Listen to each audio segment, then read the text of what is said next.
এমন জায়গায় আমি আমার জীবনটা পার করছি। এমন জায়গায় আমি আমার শৈশব জীবনটা পার করছি। এমন জায়গায় আমি আমার বন্ধু-বান্ধবের সাথে অফুরন্ত টাইম আমি সময় কাটাইছি এই জায়গাটায়। যখন আপনি একটা কনটেন্ট ক্রিয়েশন জার্নিটা যখন আপনি শুরু করবেন, ঠিক তখন ওই মুহূর্তে আপনি বুঝতে পারবেন যে আসলে আ মানে দুনিয়াটা আসলে কেমন। তো সর্বোপরি বিষয় হচ্ছে ওইটাই যে একটা মানুষ আপনাকে কিভাবে আসলে ফলো করবে তার দিকে আপনি খেয়াল না দিয়ে আপনি সবসময় আপনি আপনার মন মতো করে আপনি কাজ করুন। আমি একটা কথা বলবো যে মানুষজন যদি চেষ্টা করে বা মানুষ যদি চেষ্টা করে সে পারে না এমন কোনো জিনিস নাই। সে সবকিছু পারে যদি সে একবার চেষ্টা করে। Hey guys, good morning, welcome to my new vlog. Guys আজকে আসছে হচ্ছে এমন একটা জায়গায় আমার সব থেকে মানে পছন্দের একটা জায়গায় বলতে পারবেন যে আমি আমার ছোটবেলাটা আমি যে জায়গাটা পার করছি, যেই মাঠে পার করছি, শৈশব জীবনটা যেখানে পার করছি, অবশ্যই আপনাদের সেই জায়গাটা দেখানো উচিত। তো ব্লগটা শুরু করার আগে আমি আপনাদেরকে সেই জায়গাটা একটু দেখাই, আগে আপনারা একটু দেখেন। আমার শৈশব কেটেছে এই জায়গায়। আমি এই জায়গায় ছোটবেলায় ফুটবল খেলেছি, ক্রিকেট খেলেছি, বৃষ্টির ভিতরে এত পরিমাণ ভিজেছি, টানা 4-5 ঘন্টা 7 ঘন্টাও আমি ফুটবল খেলেছি শুধু এই জায়গায়। এই জায়গাটায় আমার বন্ধুদের নিয়ে আমি একটা সময় অনেক আড্ডা দিয়েছি। এমন জায়গায় আমি আমার জীবনটা পার করছি। এমন জায়গায় আমি আমার শৈশব জীবনটা পার করছি। এমন জায়গায় আমি আমার বন্ধু বান্ধবের সাথে অফুরন্ত টাইম আমি সময় কাটাইছি এই জায়গাটা। আমি আমার জীবনের আমি আমার লাইফে আমি অনেক বন্ধু বান্ধব পাইছি, বিশেষ করে ভালো খারাপ সব ধরনের। কিন্তু সবার সাথে আমি ছিলাম অনেক ভালো, সবাইও আমার সাথে ছিল অনেক ভালো। আমি কারো সাথে কোনোদিনও খারাপ ব্যবহার করি নাই। আমার ইউটিউবের জার্নিতে আমার আসার পরে, ঢোকার পরে আমি আসলে অডিয়েন্সের মানি একটা অডিয়েন্স বলেন, একটা মানুষের মনের ভালোবাসা তৈরি করা বলেন, হ্যাঁ? তো ভালোবাসা পাওয়াটা বলেন, এটা আমি নিজে, নিজে উপলব্ধি করতে পারছি ইউটিউবে আসার পরে।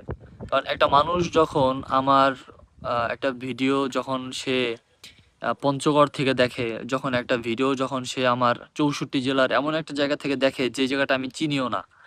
৬৪ জেলার ভিতরে আপনার আপনার আছে এমনও আছে যে যশোর থেকে আমার একটা ভিডিও দেখছে। আমি আছি মাদারীপুরে, সে আমার ভিডিওটা দেখছে, ব্লগটা দেখছে যশোর থেকে, বেনাপোল থেকে।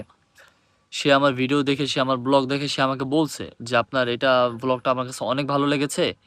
এরপরে ইন্ডিয়া থেকে দেখছে, সৌদি আরব থেকে দেখছে, কাতার থেকে, দুবাই থেকে। মানে এই যে জিনিসগুলা, এই যে জায়গাগুলো থেকে যারা ব্লগ আমার ব্লগগুলো দেখছে, এরা আসলে সত্যি আমাকে অনেক ভালোবাসে, আমাকে অনেক ভালোবাসা দেয় এবং আমার ব্লগগুলা যত কান্ট্রির মানুষ আপনারা দেখেন, আমি সবার কাছে কৃতজ্ঞ। আমি সবার কাছে আসলে আমি আমার ভালোবাসাটা আসলে সেভাবে প্রকাশ করতে পারি না। আমি ব্লগ আসলে সত্যি কথা বলতে আমি ব্লগটা আমি আমার লাইফস্টাইল মানে আমি আমার জীবনধারাটা যেমন আছে, আমি সেইভাবে আমি আপনাদের মাঝে দেখানোর চেষ্টা করি। এইখানে কোনো ফেক কোনো কিছু নাই। একবারে অথেন্টিক। আমি আপনাদেরকে যা দেখাই সব অথেন্টিক। কারণ একটা মানুষ 0 থেকে একটা মানুষ কিভাবে আস্তে আস্তে ধৈর্য ধরে, ধৈর্য রেখে আপনার অনেক কথা, অনেক পরিবারের সাথে অনেক ফেস করা, অনেক কিছু ফেস করা, অনেক সমাজের সাথে অনেক কিছু নিয়ে যুদ্ধ করা, পাবলিকালি ভাবে মনে করেন ধরেন অনেক মানুষের সাথে অনেক কিছু বলা। এইগুলা মানে যদি একটা মানুষ ইউটিউবে না আসে, একটা মানুষ যদি কনটেন্ট ক্রিয়েটিং জার্নিটা যদি শুরু না করে তাহলে সে মানুষটা বুঝবে না। যখন আপনি একটা কনটেন্ট ক্রিয়েশন জার্নিটা যখন আপনি শুরু করবেন, ঠিক তখন ওই মুহূর্তে আপনি বুঝতে পারবেন যে আসলে আ দুনিয়াটা আসলে কেমন? পরিবেশটা কেমন, সমাজটা কেমন, তারপরে সমাজের মানুষগুলো কেমন। দেখবেন আপনি একটা কাজ করবেন, যে কাজটা আপনি বুঝেন এবং যেখান থেকে আপনি একটা সময় আপনি আপনার আম আর্থিক সচ্ছলতা আপনি দূর করতে চান সেই জায়গাটা থেকে। এইসব জিনিসগুলা মানুষ আপনার তখন আপনাকে সাপোর্ট করবে না। সাপোর্ট করবে না তার একটা কারণ, তা হচ্ছে যে সেই মানুষটা সেই জিনিস বিষয়ে বুঝেই না। যদি সে বুঝতো তাহলে সে হায়, হায় করে হলেও আপনাকে সাপোর্ট করতো। সে আপনার পাশে থাকতো। কিন্তু যখন সে বুঝবে তখন তার হাতে আর সময় থাকবে না। তো ঠিক তদ্রূপই আপনি কখনো হতাশ হবেন না। আপনি আমার ব্লগগুলো দেখেন, আপনি আমার ব্লগ চ্যানেলটিকে সাবস্ক্রাইব করেন। অবশ্যই আপনাদেরকে অনুপ্রেরণা দিয়ে রাখবো। আপনারা কিভাবে আপনারা ব্লগ শুরু করতে পারেন কম গিজেটে, কম টাকায় এবং কিভাবে মোবাইল ফোন দিয়ে ব্লগ শুরু করতে পারেন, আমার সাথে যোগাযোগ করলেও আমি আপনাদেরকে A to Z সবকিছু টিপস আমি দিয়ে দিব। আমি কমেন্টেও বলে দিব, সমস্যা নাই। আর আপনাদের যদি জানার দরকার থাকে, যদি আপনারা মতামত জানতে চান, তাহলে অবশ্যই আমাকে বলবেন। আমি সেই গাইডলাইনগুলো আমি আপনাদেরকে দিয়ে দিব। তো সর্বোপরি বিষয় হচ্ছে ওইটাই যে একটা মানুষ আপনাকে কিভাবে আসলে ফলো করবে তার দিকে আপনি খেয়াল না দিয়ে আপনি সবসময় আপনি আপনার মন মতো করে আপনি কাজ করুন। সবসময় সব অ্যাঙ্গেল থেকে আপনার সব দিক থেকে যে আপনি আসলে সফলতা খুঁজে পাবেন, এরকমটাও কখনো কোনোদিনও হবে না।